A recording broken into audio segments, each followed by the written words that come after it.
नमस्कार, मी दिव्या मोहिते. कलाकृती मीडियामध्ये तुमचं स्वागत आहे.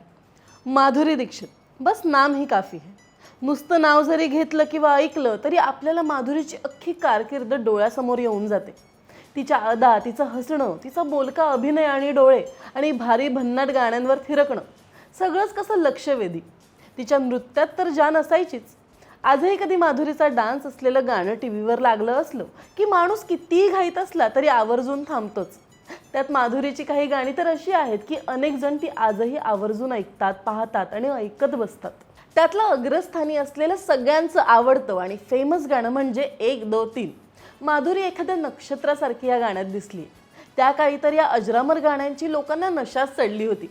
प्रत्येकाच्या मुखात हेच गाणं ऐकायला मिळायचं.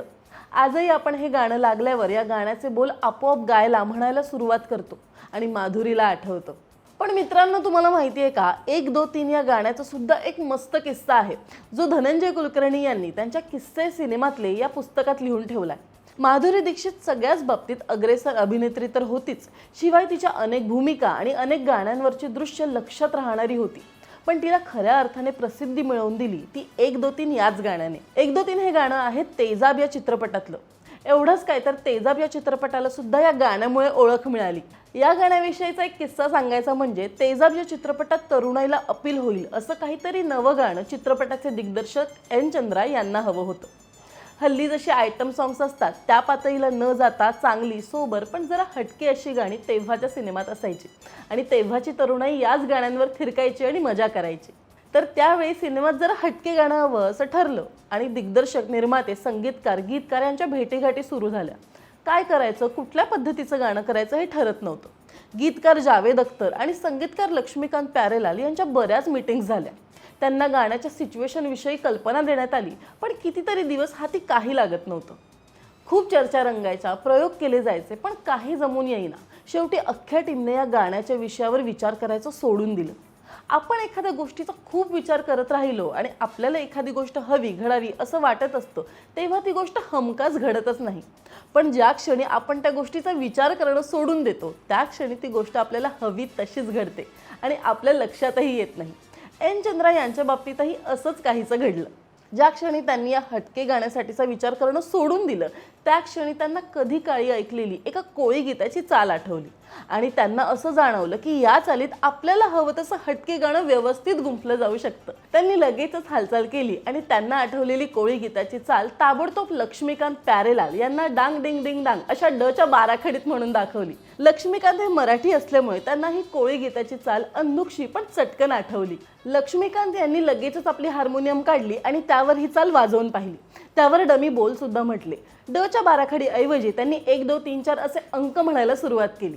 या डमी बोलांची चाल मग पुढे गीतकार जावेद अख्तर यांना पाठवली गेली. हे डमी बोल म्हणजे हे आकडे त्या चालीवर इतके चपखल बसत होते की जावेद अख्तर यांनी ते तसेच ठेवले आणि पुढे अंकलिपी 26 पर्यंत नेली. या गाण्याचा मुखडा फायनल झाला. संगीतकार LP यांनी जबरदस्त ऑर्केस्ट्रेशन वापरून गाणं तरुणाईला खेचून घेईल असं कॅची बनवलं. मुंबईच्या मेहबूब स्टुडिओमध्ये बिजोन दासगुप्ता यांनी बनवलेल्या सेटवर तब्बल 8 दिवस या गाण्यांचं शूटिंग चाललं. शेवटच्या दिवशी तर सकाळी 9 वाजता सुरू झालेलं शूटिंग पुढे 25 तास चाललं आणि 3 शिफ्टमध्ये दुसऱ्या दिवशी सकाळी 10:30 वाजता पॅकअप झालं. त्याच दिवशी खरं तर माधुरीच्या अंगात ताप होता, पण तिच्याकडे काहीतरी वेगळं करून दाखवायची जिद्द सुद्धा होती. त्यामुळे कोणत्याही प्रकारची तक्रार न करता तिने शूटिंग पूर्ण केलं. सरोज खान यांनी महिनाभर रोज सुमारे 3 ते 4 तास तिची रिहर्सल करून घेतली. सरोज खान यांना याच गाण्याच्या कोरिओग्राफीसाठी पुढे फिल्मफेअर अवॉर्ड मिळालं. शिवाय सिनेमॅटोग्राफर बाबा आझमी यांच्या कॅमेराने देखील कमाल केली होती.